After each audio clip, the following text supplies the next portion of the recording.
Hello everyone, কেমন আছো তোমরা সবাই? আমার আরও একটি নতুন ভিডিওতে তোমাদের সকলকে স্বাগত জানিয়ে আমি আমার আজকের ভিডিওটি শুরু করছি।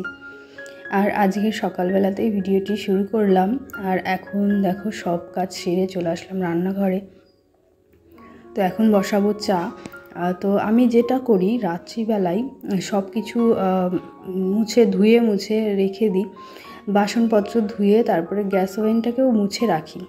আর সকালবেলায় সেরকম কিছু করার প্রয়োজন হয় না রান্নাঘরের, শুধুমাত্র রান্নাটা শুরু করি। তো দেখো এখন আমি চাটা বসাচ্ছিলাম। তো এই যে বাতাসা দিয়ে চা করছি, তো পুজোর যে বাতাসাগুলো থাকে সেইগুলো আমি এই কৌটোতে ভরে রেখে দিই এবং চা করি কিংবা নিরামিষ কিছু করলে তখন এটা ইউজ করি। আমিষ কিছুতে কিন্তু দিই না, নিরামিষ কিছু করলে তখন তার ভেতর মানে তরকারি নয়, অন্য কিছু চাটনি হোক বা চা হোক এই জাতীয় কিছু হলে তার ভেতর দিয়ে দিই।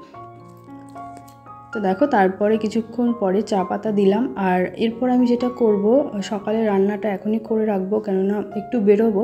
তো সেই জন্য দেখো ডাল নিয়ে নিলাম, মটর ডাল। তো একটু টক ডাল করব, গরমকালে কিন্তু টক ডাল দিয়ে ভাত খেতে খুব ভালো লাগে।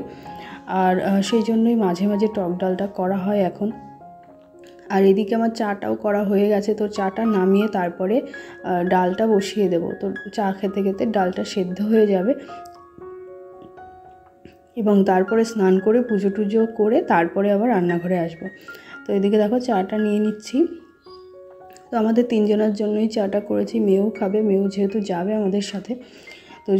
তো সেই জন্য একবারে সবার জন্যই চাটা করলাম। এবার চাটা খেয়ে তারপরে আমি স্নান করব, স্নান করে পুজোটা দিয়ে তারপরে একদিকে রান্না করব আর একদিকে রেডি হব, কেননা সকালবেলাতেই বেরোতে হবে। আর বেরোলে তারপরে কখন ফিরবো তার কোনো ঠিক নেই, হতে পারে তাড়াতাড়ি ফিরে আসবো বা দেরিও হতে পারে। তো সেই জন্য যেটা করলাম, কিছুটা রান্না করে রেখে তারপরে গিয়েছিলাম। তো ডাল এবং আলু ভাজাটা করে তারপরে গিয়েছিলাম এবং এসে নিয়ে ভাতটা বসিয়েছিলাম। তো দেখো এরপরে আমি স্নান করে পুজো দিয়ে চলে আসলাম রান্নাঘরে। এখন আমগুলো আমি কেটে দিচ্ছি। ডালটা সেদ্ধ হয়ে গেছে ওইদিকে, তো আমগুলো ধুয়ে ডালে দিয়ে তারপরে আরেকটা সিটি দিয়ে নামিয়ে নেব এবং তারপরে আলুটা ভেজে নেব। আর এই দিকে আমি তোমাদের সাথে একটা জিনিস শেয়ার করি, যেটা জাস্ট স্টার্ট করলাম, মানে শুরু করলাম শখের বশেই বলতে পারো। তো দেখো এই যে টেরাকোটা জুয়েলারি বানানো শুরু করলাম। যদিও বানাচ্ছি মূলত মেয়ের নাচের জন্য। তো এই যে দেখো এই সেটটা বানিয়েছি মেয়ের নাচের জন্য। তো মেয়ের নাচের জন্য এই ডিজাইনটার প্রয়োজন ছিল। তো ভাবছিলাম নিজে বানিয়ে দেখি কেমন হয়, যদি ভালো না হয় তখন আমি আবার অনলাইনে অর্ডার করে দেবো।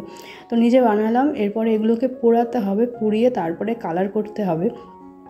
তো এই তো সবে বানানো শুরু করেছি, শুধুমাত্র শখের বশেই বলতে পারো। তো যাই হোক, কেমন হয়েছে অবশ্যই কমেন্টের মাধ্যমে জানিও। আর এরপরে এদিকে রান্নাটাও করছিলাম আর ওইদিকে গোপালকে তুলে দেবো এখন। তো গোপালকে দেখো সেবাটা দিয়ে দিয়েছি সকালের। তো যেহেতু তাড়াহুড়োর মধ্যে ছিলাম সেই জন্য আর গোপালের সেবাটা আজকে শেয়ার করতে পারলাম না, আবার পরের দিন শেয়ার করে দেবো। তো যাই হোক, গোপালকে এখন জলটা খাইয়ে দেবো এবং প্রসাদগুলো সব সরিয়ে দেবো। এরপরে আমি ওইদিকে রান্না তো করছিলামই, আর একদিকে রান্না করছিলাম একদিকে রেডি হচ্ছিলাম। তো দুটো কাজ একসাথে করছিলাম। তো একার সংসার হলে যা হয় সব কাজ নিজেকেই করতে হয় এবং কিছুটা কাজ এগিয়ে রাখার চেষ্টা করি আমি, যেন এসে নিয়ে বেশি কিছু করতে না হয়। সেই জন্যই আমি একটুখানি রান্না করে যাচ্ছিলাম, কারণ কখন আসবো তার কোনো ঠিক নেই। যদিও তাড়াতাড়ি চলে এসেছিলাম এবং এসে নিয়ে ভাতটা করেছিলাম। তো এদিকে দেখো গোপালকে মুখ হাতটা মুছে দিলাম, বাসিগুলো দিয়ে দেবো আর জানলা দরজাগুলো সব আটকে নেবো এই ঘরে। তো এই যে দেখো জানলাগুলো আটকে নিলাম আর গোপালকে বলে গেলাম আমরা একটু আসছি। আর এদিকে দেখো আলু ভাজছিলাম আর রেডি হচ্ছিলাম। তো দুটো কাজ একসাথে করছিলাম, তার উপরেও মেয়েকেও রেডি করছিলাম। তো সব কিছু একসাথেই করতে হয় একা হাতে। তো কোথাও যাওয়ার হোক বা না হোক সব কিছুই কিন্তু একাই করতে হয় এবং নিজেকেই সামলে নিতে হয় সবটা। তো যাই হোক, এদিকে আমি রান্নাটা কমপ্লিট করে তারপরে পুরোপুরিভাবে রেডি হলাম।